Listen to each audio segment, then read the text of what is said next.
उन्हें देख लेते हैं और फिर उसके बाद एक छोटा सा टॉपिक और कर लेंगे, है ना। नंबर ऑफ जीरो, शून्य की संख्या।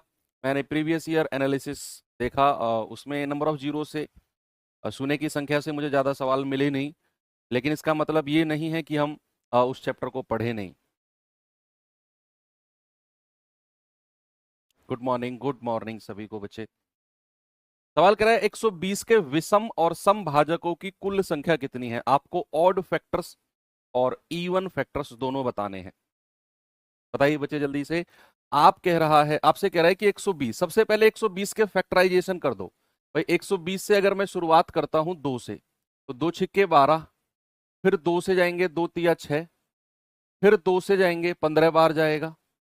अब 3 से जाएंगे 3 पंजे 15 बार जाएगा, और फिर 5 से जाएंगे तो 5 एकम 5। यानी कि बच्चे मैं इसको लिख सकता हूं 2 की पावर 3 गुणा 3 की पावर 1 गुणा 5 की पावर 1। यानी कि आपने क्या किया, आपने इसका ना प्राइम फैक्टराइजेशन कर दिया।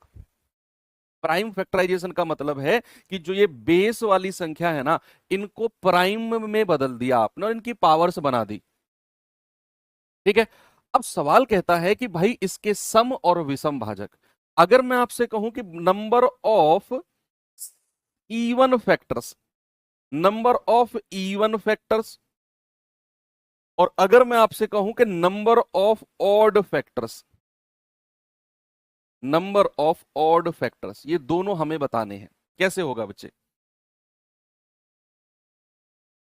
इवन फैक्टर के केस में नंबर निकालने हो तो 2 की पावर में +1 नहीं करते हैं। जब हम सम भाजक निकाल रहे होते हैं बच्चे, या सम गुणनखंड निकाल रहे होते हैं, तो हम क्या करते हैं, हम 2 की पावर में +1 नहीं करते हैं, बाकी में +1 कर दो। 1 + 1 गुणा 1 + 1, तो ये कितना हो जाएगा, 3 गुणा 2 गुणा 2। और आप कहेंगे सर ये हो गया 12। क्या हो गया, 12। ये सम है, ये सम है। अब बात करते हैं ऑड फैक्टर्स की। तो भैया दो, ऑड फैक्टर का मतलब क्या है, विषम। गुणनखंड का मतलब क्या है, 2 से दुश्मनी, यानी कि 2 की पावर को लेना ही नहीं है, बाकी पावर में +1 कर दो। आप कहेंगे सर ये हो गया 4।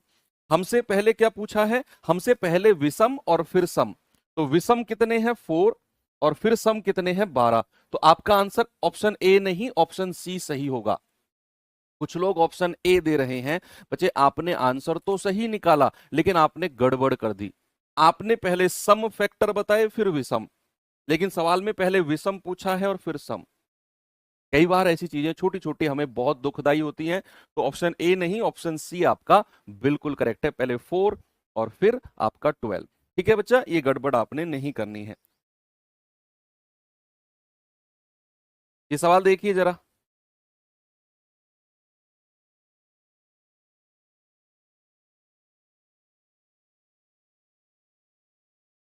चलो, सवाल कर रहा है कि इसको अभाज्य गुणनखंड प्राइम फैक्टराइजेशन करना है। वही 2 3 5 7 11 इनकी पावर में बदलना है। बदल दो भाई जल्दी से। देखो ये संख्या मेरे पास है 266805, यही है ना। अब मैं 2 से तो शुरुआत नहीं कर सकता हूं, पता है क्यों, क्योंकि ये संख्या 2 से कटेगी ही नहीं। ऑप्शन में भी 3 से ही शुरुआत है, ऑप्शन में भी 3 से ही शुरुआत है। तो आप कहेंगे 3 से शुरू कर दो सर। 3 अट्ठे 24, 2 3 अट्ठे 24, 2 3 नाम 27, 1 3 तिया 9 और 3 पंजे 15। फिर 3 से जाएंगे, 3 दूनी 6, 2 3 नाम 27, 1 3 छिंग 18, 1 3 चौके 12, 3 पंजे 15। अब 3 से कटेगा क्या ये, 3 से तो मुझे नहीं लग रहा ये कटेगा। तो 5 से देखें क्या इसको, 5 पूरे 25, 4 5 नाम 45, 1 5 दूनी 10, 4 5 नाम 45। अब 5 से भी नहीं कटेगा। 7 से देखें क्या, 7 अट्ठू 56, 3 7 चौक 28, 7 सत्ते 49। 7 से फिर काटें क्या, 7 एकम 7, 7 दूनी 14, 7 एकम 7। अब 11 से काटें, 11 11 हम 121, और फिर 11 से काटें, 11 एकम 11।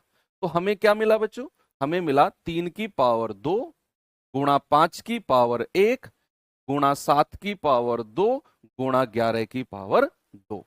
ये हमारा प्राइम फैक्टराइजेशन हो गया। ऑप्शन जो भी है आप लगाओ और खुश हो जाओ। आप लगाओ, खुश हो जाओ कि 3 की पावर 2, 5 की पावर 1, और ये आपका ग्रुप डी 2022 में पूछा गया सवाल है। ठीक है भाई। अब अगर मैं इसी सवाल में आपसे एक चीज पूछने लगूं, सेम क्वेश्चन में, जरा मुझे टोटल नंबर ऑफ फैक्टर बताना, देखता हूं कितने लोगों ने रिवीजन किया है पिछले 2 दिन में। जरा मुझे टोटल फैक्टर बताना, जरा मुझे इवन फैक्टर बताना, मुझे ऑड फैक्टर बताना। ये 3 सवालों के जवाब बता दो मुझे, देखता हूं कितने लोगों ने सैटरडे संडे में कॉपी खोल के देखी है। पता चल जाएगा अभी। बताइए भाई जल्दी से जवाब।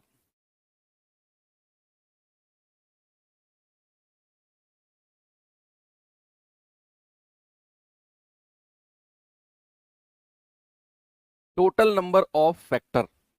आप कहेंगे कि सर पावर में +1 +1 +1 करके मल्टीप्लाई कर दो। भाई 2 में 1 प्लस करेंगे 3 गुणा, 1 में 1 प्लस करेंगे 2, फिर हम कहेंगे 2 में 1 प्लस 3, और फिर 2 में 1 प्लस 3, 3 × 9 = 27, 27×2 = 54।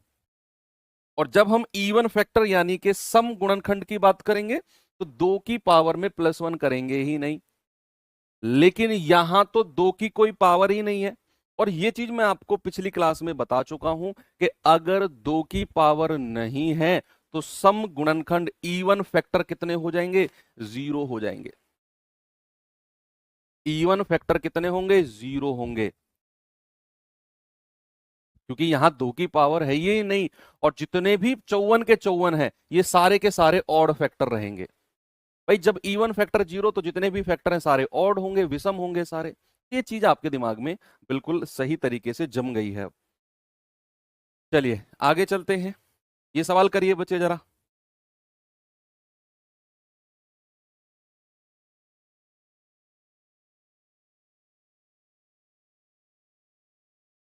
बताओ। आप कहेंगे 3240 के गुणनखंडों का योग, 3240 के गुणनखंडों का योग कितना होगा? भाई यहां पर 3240 को पहले सॉल्व करेंगे। 3240 2 से जाएंगे 16 बार और 20 बार, 2 से जाएंगे 8 बार और 10 बार, फिर 2 से जाएंगे 405 बार, अब 3 से जाएंगे 135 बार, 3 से जाएंगे 3 × 4 = 12, 3 × 5 = 15, 3 से जाएंगे 15 × 3 = 45, 3 से जाएंगे 3 × 5 = 15, और 5 से जाएंगे 5 × 1 = 5। तो ये कितना हो गया? 2 की पावर 3, 3 की पावर 4 और 5 की पावर 1। आपने प्राइम फैक्टराइजेशन कर दिया। अब इसके बाद उसने बोला कि सभी गुणनखंडों का योग सम निकालना है। सम, तो सम निकालने के लिए क्या करते हैं बच्चे? 2 की पावर 0 से शुरू करो, प्लस 2 की पावर 1, प्लस 2 की पावर 2, प्लस 2 की पावर 3। अब 3 की पावर 4 है तो 3 की पावर 0, प्लस 3 की पावर 1, प्लस 3 की पावर 2, प्लस 3 की पावर 3, प्लस 3 की पावर 4। 5 की पावर 1 है तो 5 की पावर 0, प्लस 5 की पावर 1। थोड़ी सी मेहनत देखो यहां पर इस सवाल में नो डाउट करनी पड़ेगी आपको। आप कहेंगे 1 + 2 + 4 + 8। ठीक है, यहां करेंगे 1 + 3 + 9 + 27 + 81, और यहां करेंगे 1 + 5। कितना हो जाएगा? 8 × 4 = 12, 2 = 14, 1 = 15, 81 और 27 108, 108 और 9 117, 17 120, 121 गुणा 6, तो 121 गुणा 15 × 6 = 90, 9 एकम 9, 9 दूनी 18, 9 एकम 9, 1089 आएगा। 10890, ऑप्शन नंबर ए मेरा बिल्कुल ठीक है। आगे है सभी का। ठीक है, जिन लोगों ने कल की क्लास रिवीजन किया होगा, कल की क्लास का, डेफिनेटली उन्हें चीजें क्लियर रह रही होंगी। अब बात आती है बच्चे प्राइम फैक्टर्स। थोड़ी सी बात आती है किसकी? प्राइम फैक्टर्स की। अभाज्य गुणनखंड टॉपिक है हमारा, प्राइम फैक्टर्स। देखो हमने अब तक क्या क्या पढ़ लिया? अभाज्य गुणनखंड। हमने अभी तक क्या क्या पढ़ लिया बच्चे? हमने टोटल फैक्टर्स, कुल गुणनखंडों की संख्या, सम गुणनखंडों की संख्या, विषम गुणनखंडों की संख्या, तीन चीज ये पढ़ी हमने। कुल गुणनखंडों का योग, सम गुणनखंडों का योग और विषम गुणनखंडों का योग, तीन चीज ये पढ़ी हैं। टोटल हमने अभी तक कितनी चीजें पढ़ी हैं? 6। और 6 पे हमने प्रैक्टिस भी ठीक ठाक कर ली है। अब एक छोटू सा टॉपिक बच रहा है जिसका नाम है प्राइम फैक्टर्स यानी कि अभाज्य गुणनखंड। कुछ नया नहीं है, जो हमने किया है उसी में से छोटा सा रास्ता निकलता है एक, जिसको हम कहते हैं अभाज्य गुणनखंड का रास्ता। इसमें भी बेसिकली हमें दो चीज पढ़नी है कि नंबर ऑफ प्राइम फैक्टर्स, क्या पढ़ना है बच्चा? Number of prime factors, number of prime factors यानी कि अभाज्य गुणनखंडों की संख्या, अभाज्य गुणनखंडों की संख्या। और दूसरा इसमें बनता है sum of prime factors, sum of prime factors यानी कि अभाज्य गुणनखंडों का योग। अभाज्य, यहां से सवाल बना है इसीलिए मैं करा रहा हूं आपको। अभाज्य गुणनखंडों का योग, यहां से सवाल आपके ग्रुप डी में पूछा गया है, एनटीपीसी में पूछा गया है, मतलब रेलवे में जो क्वेश्चन पूछे गए हैं बेसिकली वो प्राइम फैक्टर से ज्यादा पूछे गए हैं, इसीलिए मैं इसको डिटेल में आपको बता रहा हूं। ठीक है, तो अब बात आती है प्राइम फैक्टर्स की। क्या होते हैं प्राइम फैक्टर्स? जैसे फॉर एग्जांपल अगर मैंने बोला 2 की पावर 3 गुणा 3 की पावर 2 गुणा 5 की पावर 4 गुणा 7 की पावर 1। अब मैंने ये लिखा आपके सामने, प्राइम फैक्टराइजेशन इसको बोलते हैं, सभी जानते हैं। क्या बोलते हैं इसको? प्राइम फैक्टराइजेशन बोलते हैं। मैंने बोला 2 की पावर 3, 3 की पावर 2, 5 की पावर 4 और 7 की पावर 1।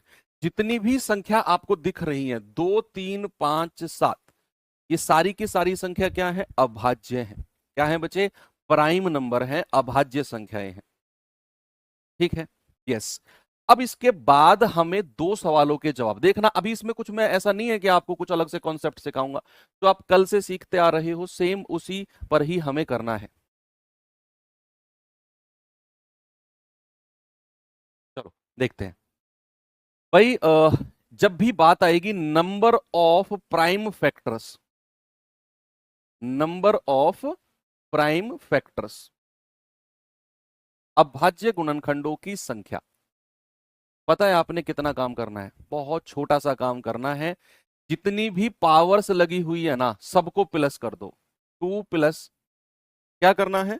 जितनी भी पावर है 3 प्लस 2 प्लस 4 प्लस 1, 3 2 5, 5 4 9, 9 और 1 10।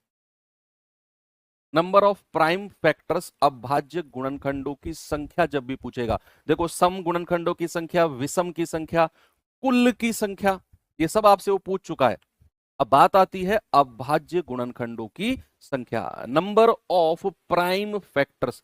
जब भी पूछेगा तो आपने इन पावर्स को, इन घात को एज इट इज ऐड कर देना है और जो भी आपका आंसर आएगा बिल्कुल करेक्ट आएगा।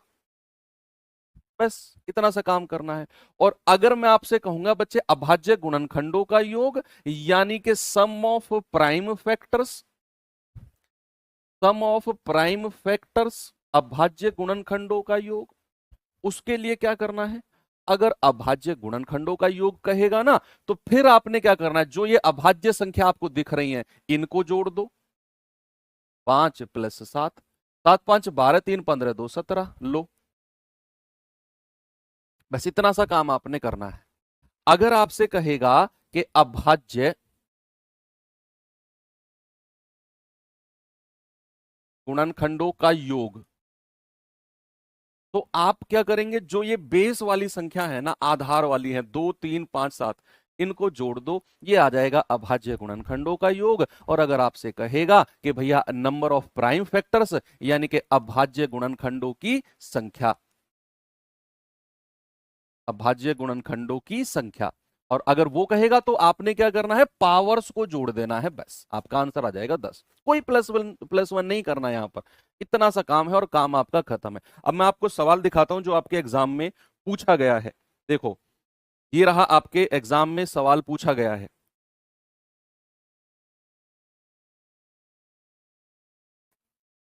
Yes,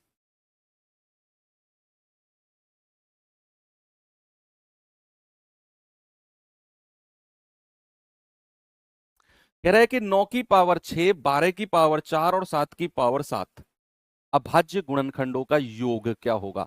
some of prime factors. अब बहुत सारे बच्चे तेज बनेंगे, पता है क्या करेंगे? वो करेंगे 12 7 19, 19 और 9 28 हो गया सर।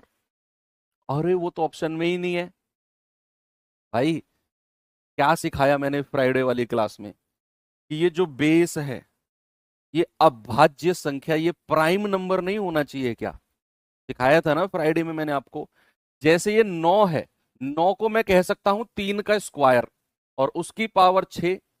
ये 12 है, 12 को मैं कह सकता हूं 2 की पावर 2 गुणा 3 और उसकी पावर 4। भाई देखो, 12 को आप क्या कह सकते हो? 2 दूनी 4 या 12, 2 गुणा 3, और इसको आप कह सकते हो 2 का स्क्वायर गुणा 3। यानी कि 12 को बेसिकली आप ये कह सकते हो 2 गुणा 3, यानी कि 2 का स्क्वायर इंटू 3 की पावर 4। और 7 तो एज इट इज रहने दो, खुद एक प्राइम नंबर है 7 तो।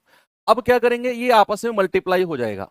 3 की पावर 12 और ये पावर अलग अलग मल्टीप्लाई होगी। देखो 4 दूनी 8, 2 की पावर 8 गुणा 3 की पावर एक ही है ना, तो 1 की 4 में गुणा होगी तो 4 एकम 4 गुणा 7 की पावर 7।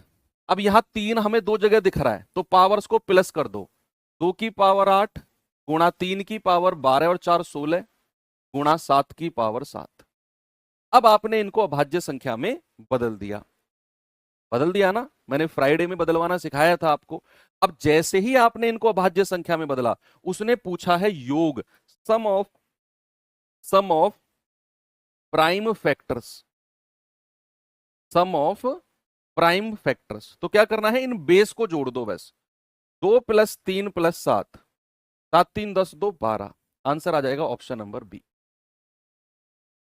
अगर कहता नंबर ऑफ प्राइम फैक्टर्स, अभाज्य गुणनखंडों की संख्या, तो आप क्या करते, पावर्स को प्लस करते। 16 और 8 24, 24 और 7 31। अगर कहता कि नंबर ऑफ प्राइम फैक्टर्स कितने हैं जी, तो फिर आप केवल और केवल पावर्स को प्लस करते। और अगर कह रहा है सवाल में कि अभाज्य गुणनखंडों का योग सम ऑफ प्राइम फैक्टर्स, तो आप इस बेस को प्लस कर दोगे। 7 3 10 2 12, सिंपल। अभाज्य वाला केस तो सिंपल है ना, बहुत सिंपल है।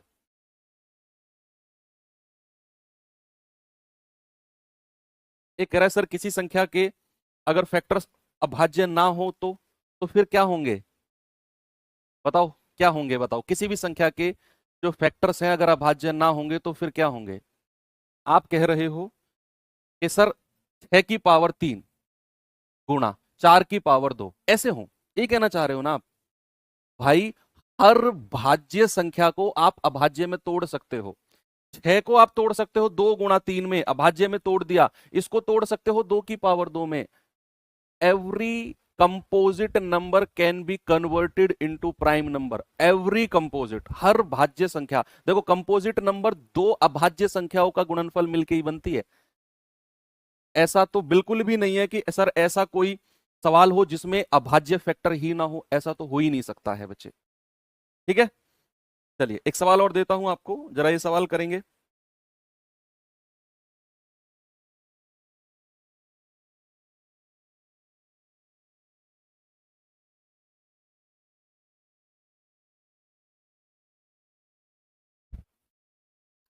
कह रहा है कि मान लीजिए, ये भी आपके ग्रुप डी में पूछा गया सवाल है। कह रहा है मान लीजिए x बराबर 55 की पावर 100 प्लस 55 की पावर 101 प्लस 55 की पावर 102।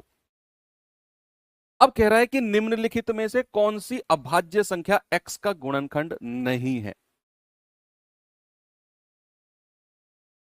एग्जाम में नहीं कर पाएंगे? अरे ब्रदर, अभी क्लास शुरू हुए 4 दिन नहीं हुए हैं, सीधा एग्जाम हॉल में जाकर बैठ गए। पहले पढ़ तो लो। सर ऐसे शॉर्टकट नहीं बनेंगे तो एग्जाम में नहीं कर पाएंगे, सीधा 5वें दिन एग्जाम में जाके बैठ गए एग्जाम हॉल में। यही तो प्रॉब्लम है आजकल के बच्चों की। उनके अंदर तसल्ली और पेशेंस नाम की चीज ही नहीं है। बहुत जल्दी पकड़ते हैं, बहुत जल्दी छोड़ के भाग जाते हैं। उनको जो भी चाहिए झटपट सब कुछ एकदम चाहिए उनको। देखिए इस सवाल को जरा, तसल्ली रखनी पड़ेगी भाई, बहुत पेशेंस रखना पड़ेगा। सरकारी नौकरी पेशेंस मांगती है, झटपट नहीं मिलती है सरकारी नौकरी, बहुत पेशेंस। कहते हैं ना कि बहुत संघर्षों के बाद सरकारी नौकरी मिलती है। वो संघर्ष ऐसा नहीं है कि आपसे कोई फावड़े चलवाएगा या आपको कोई रस्सियों पे चढ़वाएगा तब सरकारी नौकरी मिलेगी। वो संघर्ष का मतलब ही होता है पेशेंस एंड परसेवरेंस। पेशेंस यानी कि आपका मानसिक संतुलन, और परसेवरेंस यानी कि लगातार मेहनत करना।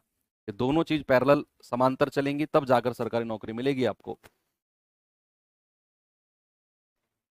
कह रहे मान लीजिए, देखो क्या दिया हुआ है सवाल ने, x बराबर 55 की पावर 100 प्लस 55 की पावर 101 प्लस 55 की पावर 102, यही है ना। अब यहां से सवाल ने कह रहा है, सवाल में कह रहा है कि कौन सी अभाज्य संख्या x का फैक्टर नहीं है, x का फैक्टर नहीं है। देखो यहां से सबसे छोटी पावर को कॉमन ले लो। सबसे छोटी पावर कौन सी है, 100। तो मैंने क्या किया, 55 की पावर 100 को कॉमन ले लिया, तो ये तो पूरी की पूरी पावर कॉमन आ गई, तो 1 बचेगा। सामने देखो, यहां 55 की पावर 101 थी, मैंने कॉमन ली है 100, तो कितनी बचेगी, एक पावर बचेगी अभी, क्योंकि 101 में से 100 कॉमन लिया है। यहां पावर 102 थी, मैंने 100 कॉमन लिया है, तो आएगी 55 की पावर 2। कितनी आएगी बच्चा, 55 की पावर 2। ये आपका पीवाईक्यू है, आया हुआ सवाल है। यस। अब यहां हम सॉल्व करेंगे। देखो 55 का स्क्वायर कितना होता है, 5 का स्क्वायर 25, और 5 से अगली संख्या 6, 5 छंग 30। अगर किसी संख्या के लास्ट में 5 लग रहा हो, मान लो ये 25 है, और मुझे इसका स्क्वायर बताना है, वर्ग बताना है, किसी भी संख्या के लास्ट में 5 है, ये पढ़ाऊंगा आपको मैं। तो इस 5 का स्क्वायर कर दो, 25 ऐसा का ऐसा लिख दो, एज इट इज लिख दो। फिर इस पे आ जाओ, 2, 2 से अगली संख्या होती है 3, इन दोनों की मल्टीप्लाई कर दो, और यहां लिख दो 6। ठीक है। जैसे मैंने 55 के लिए बोला तो 5 पूरे 25, इस वाले 5 से अगली संख्या 6 थी, दोनों को गुणा कर दिया, 5 छंग 30, तो ये 55 का स्क्वायर हो गया। 1 कैसे आया भाई, यहां मैंने इससे ना, इस पूरे सम से, इस पूरे योग से 55 की पावर 100 को कॉमन लिया है, कॉमन। और जब मैं कॉमन लूंगा तो ये पूरा का पूरा बाहर आ गया, तो यहां 1 बचेगा। और यहां पावर 101 से 100 कॉमन आ गई तो एक पावर बची, 102 से 100 कॉमन आ गई तो 2 पावर बची। तो कितना हो गया, 55 की पावर 100, 1 प्लस 55 प्लस 3025। जोड़िए भाई इसको, 55 और 25 कितना होता है, 80, और 1 81, 3081 गुणा 55 की पावर 100। अभी मुझे इसका प्राइम फैक्टराइजेशन भी करना है, अभी तो इसका प्राइम फैक्टराइजेशन भी करना है, प्राइम फैक्टराइजेशन। अब जैसे 3081 है, तो इसका प्राइम फैक्टराइजेशन अलग से करो, ऐसे 3 से जाएगा, 3 एकम 3, 0, 3 दूनी 6, 3 सत्ते 21। अब किससे जाएगा, 13 से चला जाएगा क्या, 13 सत्ते 91, यस, 13 सत्ते 91, 13 निम्मा 117, 79 से जाएगा तो एक बार। यानी कि इसको मुझे प्राइम फैक्टराइजेशन करके मिला 3 गुणा 13 गुणा 79। 55 को मैं क्या लिख सकता हूं, 5 गुणा 11 की पावर 100, भाई 11 पंजे 55 होता है, तो 3 गुणा 13 गुणा 79 गुणा 5 की पावर 100 गुणा 11 की पावर 100। ये इसका प्राइम फैक्टराइजेशन बना दिया आपने। अब क्या आपसे कह रहा है, आपसे कह रहा है कि कौन सी अभाज्य संख्या x का गुणनखंड नहीं है। जैसे ही आपने प्राइम फैक्टराइजेशन किया तो आपको मिला ये ऑप्शन में से वो ऑप्शन ढूंढ के बताओ जो आपको यहां नहीं दिख रहा है। उसने बोला ना कि अभाज्य गुणनखंड नहीं है, तो कौन सी ऑप्शन की संख्या यहां आपको नहीं दिख रही, भाई 71 नहीं दिख रही, 3 दिख रही है तो ये मेरा आंसर नहीं होगा, 11 भी दिख रही है आंसर नहीं होगा, 79 भी दिख रही है आंसर नहीं होगा। तो x का गुणनखंड नहीं है, तो वो है option number A, that is 71। क्या है, 71 बिल्कुल सही जवाब है बच्चा। इंपॉर्टेंट क्वेश्चन है, इसको नोट कर लो, आपके ग्रुप डी 2022 में पूछा गया सवाल भी है। 3025 इन सबको जोड़कर आया, ये 55 का स्क्वायर है, 3025 55 का वर्ग है जो मैंने अभी आपको निकलवाना सिखाया। ठीक है, फिर इनको जोड़कर मिला हमें ये 3081 और 55 की पावर 100 को मैंने यहां लिख दिया। ठीक है, वेरी गुड, बहुत बढ़िया, बहुत अच्छा रिस्पॉन्स है बच्चे। चलिए थोड़ा सा इस तरह का सवाल भी देख लो।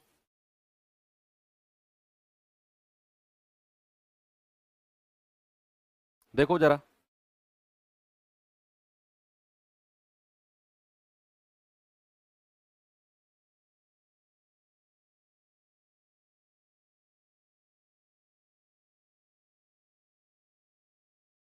सवाल है कि 729 के कितने गुणनखंड पूर्ण वर्ग हैं, परफेक्ट स्क्वायर है, कैसे करें?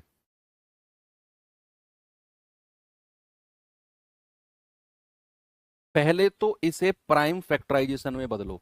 सवाल ने कुछ नया पूछा है आपसे, कितने गुणनखंड जो हैं वो पूर्ण वर्ग यानी कि परफेक्ट स्क्वायर हैं। ऐसा सवाल आपके एग्जाम में पूछा गया है, देख लो कैसे करेंगे, अभी मैं आपको बताता हूं। सबसे पहले ना इसका प्राइम फैक्टराइजेशन करो। भाई 729 है, ठीक है, 729 को क्या मैं 27 का स्क्वायर नहीं कह सकता हूं? 27 का स्क्वायर ही तो 729 होता है कि नहीं? आप कहेंगे बिल्कुल होता है सर। और 27 के स्क्वायर, 27 को मैं क्या कह सकता हूं? 3 की पावर 3 और उसकी पावर 2, 3 की पावर 3 उसकी पावर 2। भाई या तो आप 729 को इस तरीके से लिखो और 3 से काटते चले जाओ, तब भी हो जाएगा। या फिर 729 को आपने लिखा 27 का स्क्वायर, 27 को लिखा 3 की पावर 3 उसकी पावर 2। अब ये पावर आपस में मल्टीप्लाई हो जाएंगी, कितना हो जाएगा? 3 दूनी 6, 3 की पावर 6 हो गया। कोई दिक्कत नहीं है, आपने बोला 3 की पावर 6। अब आपसे उसने पूछा ऐसे कितने फैक्टर हैं जो पूर्ण वर्ग हैं। आप में से कोई भी बच्चा क्या मुझे बता सकता है कि कोई भी संख्या अगर पूर्ण वर्ग परफेक्ट स्क्वायर होती है तो उसकी कितनी पावर होती है? कोई भी बता दो मुझे कि अगर कोई संख्या परफेक्ट स्क्वायर है तो उसकी पावर होती कितनी है? क्या मैं उसको इस फॉर्मेट में लिख सकता हूं, a की पावर 2? कोई भी संख्या अगर परफेक्ट स्क्वायर है तो उसकी पावर जो होगी वो 2m की फॉर्मेट में होगी। अब m की वैल्यू 0 1 2 3 4 आप रखते चले जाओ। m की वैल्यू 0 रखोगे तो आपको मिलेगा बच्चे, अगर आप m की वैल्यू 0 रखोगे तो आपको मिलेगा a की पावर 0। क्या ये परफेक्ट स्क्वायर है? यस, बिल्कुल है। क्यों?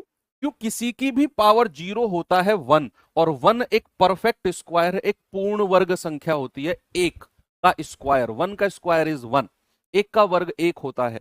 तो अगर आप m बराबर 2 रखोगे, या सॉरी 1 रखोगे, तो ये मिल जाएगा a स्क्वायर, एक परफेक्ट स्क्वायर है, पूर्ण वर्ग है। अगर आप m बराबर 2 रखोगे तो ये मिल जाएगा a की पावर 4, एक पूर्ण वर्ग है।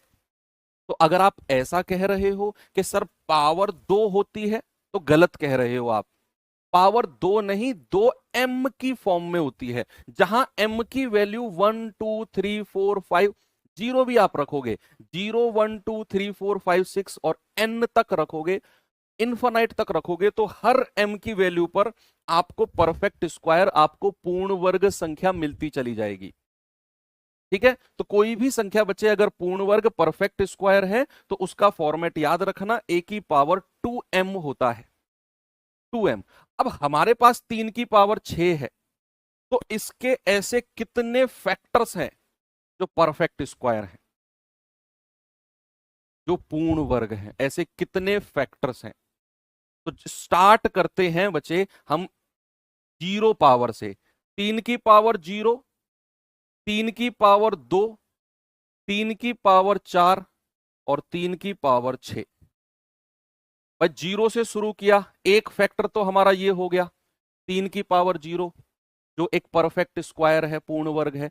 फिर मैंने लिया एक फैक्टर जो 3 की पावर 2 है, ये भी एक परफेक्ट स्क्वायर है। फिर मैंने लिया 3 की पावर 4, एक परफेक्ट स्क्वायर पूर्ण वर्ग है, और 3 की पावर 6 तक मैंने लिया 3 की पावर 6। तो ऐसे कितने मिल गए मुझे? मुझे बचे 4 फैक्टर्स मिल गए जो कि पूर्ण वर्ग है, परफेक्ट स्क्वायर है, परफेक्ट स्क्वायर है।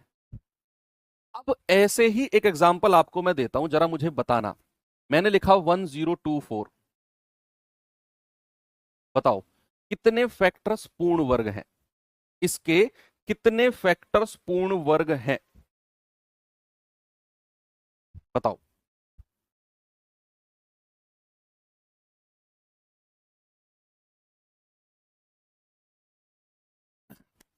भाई 1024 को बच्चे याद रखना 2 की पावर 10 बोलते हैं। कुछ चीजें ऐसी हैं जो आपने याद रखनी है। 2 की पावर 10 1024 होता है। 2 की पावर 1 से लेकर 2 की पावर 12 तक आपको याद रखना है, 1 से लेकर 12 तक। तो 1024 जो होता है 2 की पावर 10 होता है। हमसे बोला है कि पूर्ण वर्ग गुणनखंड, पूर्ण वर्ग गुणनखंड, परफेक्ट स्क्वायर फैक्टर्स। तो 2 की पावर 0 से शुरू करो। एक तो 2 की पावर 0 हो गया, एक 2 की पावर 2, एक 2 की पावर 4, एक 2 की पावर 6, एक 2 की पावर 8 और एक 2 की पावर 10। ये सारे के सारे फैक्टर्स क्या हैं? सारे के सारे परफेक्ट स्क्वायर पूर्ण वर्ग हैं। 1 2 3 4 5 और 6। कितने फैक्टर हो गए बच्चा? ये हो गए सर 6 फैक्टर्स हो गए, 6 फैक्टर्स हो गए। अभी सुनते रहना, बहुत अच्छी लेवल तक लेकर जाऊंगा इस चीज में मैं आपको। अब एक चीज मैं और आपसे पूछता हूं इसमें, एक चीज मैं और आपसे पूछता हूं, जरा मुझे एक बात बताओ। कोई भी संख्या अगर पूर्ण घन है, कोई भी संख्या अगर पूर्ण घन है, परफेक्ट क्यूब है, परफेक्ट क्यूब, तो किस फॉर्मेट में होती है? कोई भी बच्चा मुझे बताओ, किस फॉर्मेट में होती है अगर कोई भी संख्या परफेक्ट क्यूब यानी कि पूर्ण घन बोलूं तो? बताओ भाई।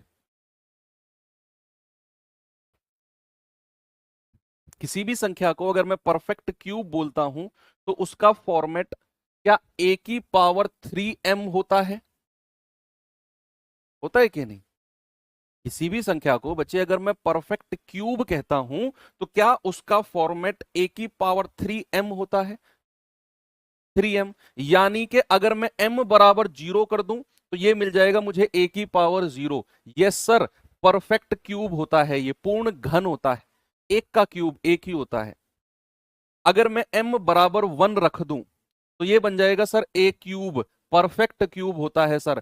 m बराबर 2 रख दूं तो ये बन जाएगा a की पावर 6, परफेक्ट क्यूब होता है सर। अगर मैं m बराबर 3 रख दूं तो ये बन जाएगा a की पावर 9, परफेक्ट क्यूब होता है सर।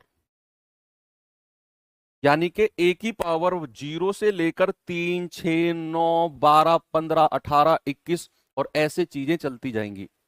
और जब परफेक्ट स्क्वायर की बात आएगी तो 0 से ही स्टार्ट होगा, a की पावर 0, 2 4 6 8 10, ये परफेक्ट स्क्वायर होते हैं। अब अगर मैं आपसे कहूं कि कितने पूर्ण घन गुणनखंड हैं, परफेक्ट क्यूब फैक्टर्स, पूर्ण घन गुणनखंड, परफेक्ट क्यूब फैक्टर्स, तो आप अब समझ चुके हैं, आप समझ चुके हैं कि 2 की पावर 0 से स्टार्ट करो, परफेक्ट क्यूब बोला है ना, तो 2 की पावर 3, 2 की पावर 6 और 2 की पावर 9। कितने फैक्टर्स हो गए? 4। 4 फैक्टर्स आपके हो चुके हैं। परफेक्ट क्यूब फैक्टर जो हैं वो आपके, हाँ सॉरी, हाँ ठीक तो है। अगर आप m बराबर 4 रखोगे, a की पावर कितना हो जाएगा? 4 तिया 12, बिल्कुल ठीक है।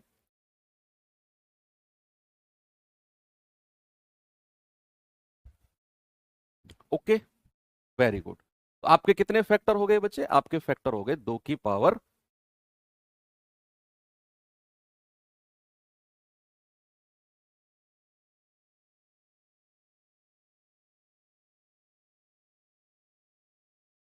वेरी गुड, चलो।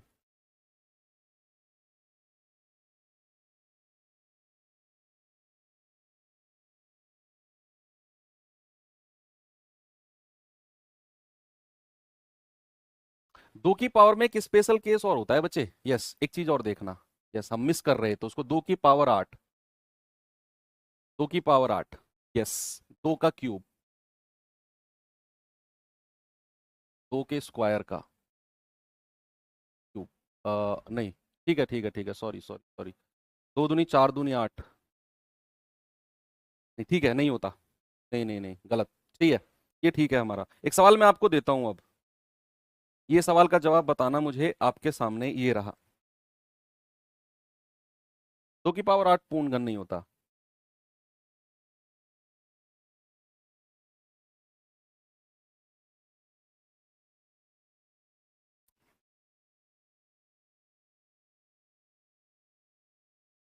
ये सवाल बताओ, 9 की पावर 7, 12 की पावर 10, 7 की पावर 9, 20 की पावर 7, 25 की पावर 9 में कुल गुणनखंडों की संख्या जो पूर्ण वर्ग और पूर्ण घन दोनों है, जो परफेक्ट स्क्वायर और परफेक्ट क्यूब दोनों है, बस ये बता दो। फिर इस चैप्टर में कोई कॉन्सेप्ट नहीं है, कोई कॉन्सेप्ट नहीं है, सब कुछ क्लियर है। थोड़ा सा चैप्टर लास्ट हुआ था, इसीलिए थोड़ा सा आपको हो सकता है परेशान हुआ। कल हम जो चैप्टर शुरू करेंगे बच्चे, वो most important, number of zeros chapter को मैं सबसे लास्ट में शिफ्ट कर रहा हूं, वो इंपोर्टेंट है ही नहीं। आरआरबी के किसी भी एग्जाम में नंबर ऑफ जीरो नहीं पूछा जाता है, उसे हम सबसे लास्ट में करेंगे। कल हम जो शुरू करेंगे, हो सकता है बच्चे आपकी 1 या 2 दिन क्लास थोड़ी सी डिस्टर्ब हो, लेकिन आप बिल्कुल भी परेशान मत होना कि सर तो क्लास ही नहीं ले पा रहे हैं ये और वो। तो मैं पहले ही आपको थोड़ा सा बता रहा हूँ, हो सकता है कि आपकी क्लास 1 या 2 दिन थोड़ी सी डिस्टर्ब हो, उसके बाद आपके सिलेबस होने तक कोई डिस्टर्बेंस क्लास में नहीं आएगी, इस बात की गारंटी मैं आपको दे रहा हूँ। तो हमारा जो नेक्स्ट टॉपिक चलेगा वो होगा विभाज्यता के नियम, रूल्स ऑफ डिविजिबिलिटी, और बहुत इंपॉर्टेंट टॉपिक है एग्जाम में। चाहे मैं रेलवे ग्रुप डी की बात करूं, चाहे मैं एनटीपीसी की बात करूं, मैं किसी भी एग्जाम की बात करूं, बहुत ही ज्यादा सवाल पूछे जाते हैं उस चैप्टर से। तैयार है ना? अभी जो हमने चैप्टर्स किए, लाइक हमने यूनिट डिजिट किया, हमने नंबर ऑफ फैक्टर्स किया, तो ये जो चैप्टर्स है ना, ये इंपॉर्टेंट तो है, लेकिन यहां से इक्का दुक्का सवाल ही पूछा जाता है। रूल्स ऑफ डिविजिबिलिटी आपके कैलकुलेशन के लिए भी बहुत ज्यादा इंपॉर्टेंट है, हर चीज के लिए। भाई यहां आपको बताना है जो पूर्ण वर्ग और पूर्ण घन हो, वो फैक्टर्स परफेक्ट स्क्वायर भी हो और परफेक्ट क्यूब भी हो। बताइए इस सवाल का जवाब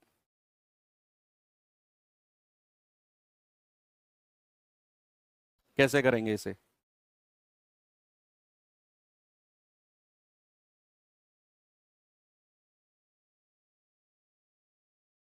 चलिए, इससे पहले एक सवाल और देता हूं आपको मैं ना, इससे पहले एक सवाल और देता हूं। एक सवाल मेरे पास है, यस, सवाल है 2 की पावर 5 गुणा 3 की पावर 6 गुणा 5 की पावर 2। आपको बताना है perfect square factors, perfect square factors, perfect square factors बताने हैं। ऑप्शन में दे देता हूं आपको 12, 24, 16 और 22। ये मैं आपको ऑप्शन दे देता हूं, आपको बताना है, ये सब आपके सामने दिया हुआ है। परफेक्ट स्क्वायर पूर्ण वर्ग गुणनखंड कितने हैं, कितने पूर्ण वर्ग गुणनखंड हैं बच्चे, आपको अलग अलग बताना है। 2 की पावर 5 को जब आप उठाएंगे तो आप कहेंगे सर परफेक्ट स्क्वायर बोला है ना, तो 0, 2 और 4 कितने हैं, केवल 3 है। अगर मैं कहूंगा 3 की पावर 6, तो 3 की पावर 0, 3 की पावर 2, 3 की पावर 4 और 3 की पावर 6 कितने हो गए, 4, 1 2 3 4। फिर है 5 की पावर 2, यानी कि 5 की पावर 0 और 5 की पावर 2 कितने हो गए, 2। आपने क्या पूछा है आपसे कि ऐसे कितने फैक्टर्स हैं जो परफेक्ट स्क्वायर हैं, और क्वेश्चन आपके सामने था, तो आपने अलग अलग निकाले। 2 की पावर 5 में 0 2 4 केवल 3 फैक्टर हैं, 3 की पावर 6 में 0 2 4 6 4 फैक्टर हैं, 5 की पावर 2 में 0 और 2 2 फैक्टर हैं। उठा के सबकी मल्टीप्लाई कर दो, 3 गुणा 4 गुणा 2 कितना आ गया, 24। Option number B, option number B. तो परफेक्ट स्क्वायर कहे, परफेक्ट क्यूब कहे, आप बड़े आराम से कह सकते हो। अगर किसी सवाल में, जैसे अभी मैं सवाल दूंगा आपको, आपसे कहे कि वो गुणनखंड जो पूर्ण वर्ग तथा पूर्ण घन दोनों हो, दोनों है, ऐसे गुणनखंड बताओ जो पूर्ण वर्ग और पूर्ण घन दोनों है। तो कौन सी पावर हमें देखनी पड़ेगी? देखो, जब हम पूर्ण वर्ग की बात कर रहे थे तो पावर 2m देख रहे थे, जब हम पूर्ण घन की बात कर रहे थे तो पावर 3m देख रहे थे, और जब हम कहेंगे पूर्ण वर्ग और पूर्ण घन दोनों होने चाहिए, तो याद रखना बच्चे, हम जो चेक करना है वो 6m चेक करना है। क्या चेक करना है? पावर को 6m चेक करना है। क्यों? पूर्ण वर्ग जब होगी तो पावर 2 होगी, जब पूर्ण घन होगी तो पावर 3 होगी, और जब दोनों होगी तो पावर इन दोनों की मल्टीप्लाई कर दो, पावर आप कहेंगे पावर सर 6 होगी। एंड लिखो यहां। और जब इन दोनों की बात कहेगा तो भैया इनकी मल्टीप्लाई कर दो, पावर 6 होनी चाहिए। पावर कितनी होनी चाहिए? 6 होनी चाहिए। अगर हमें वो गुणनखंड बताने हैं जो परफेक्ट स्क्वायर भी हैं और परफेक्ट क्यूब भी हैं। देखो, a की पावर 6m है, मतलब a के स्क्वायर की पावर 3m, तो ये तो हो गई पूर्ण वर्ग, पूर्ण घन, क्योंकि पावर 3 है भाई, 3 दूनी 6m। और अगर कहेगा a की पावर 3 और उसकी पावर 2m, ये हो गई पूर्ण वर्ग, पावर 2 है ना। तो 6m को ही मैं ऐसे भी लिख सकता हूं और ऐसे भी लिख सकता हूं। तो जब भी आपसे कहेगा वो गुणनखंड जो पूर्ण वर्ग और पूर्ण वर्ग हो, घन हो, तो पावर आपको 6 चेक करनी है। आपके एग्जाम में सवाल आया तो है नहीं, लेकिन फिर भी आप इस सवाल को ट्राई करना बच्चे खुद से। ये चैप्टर होता है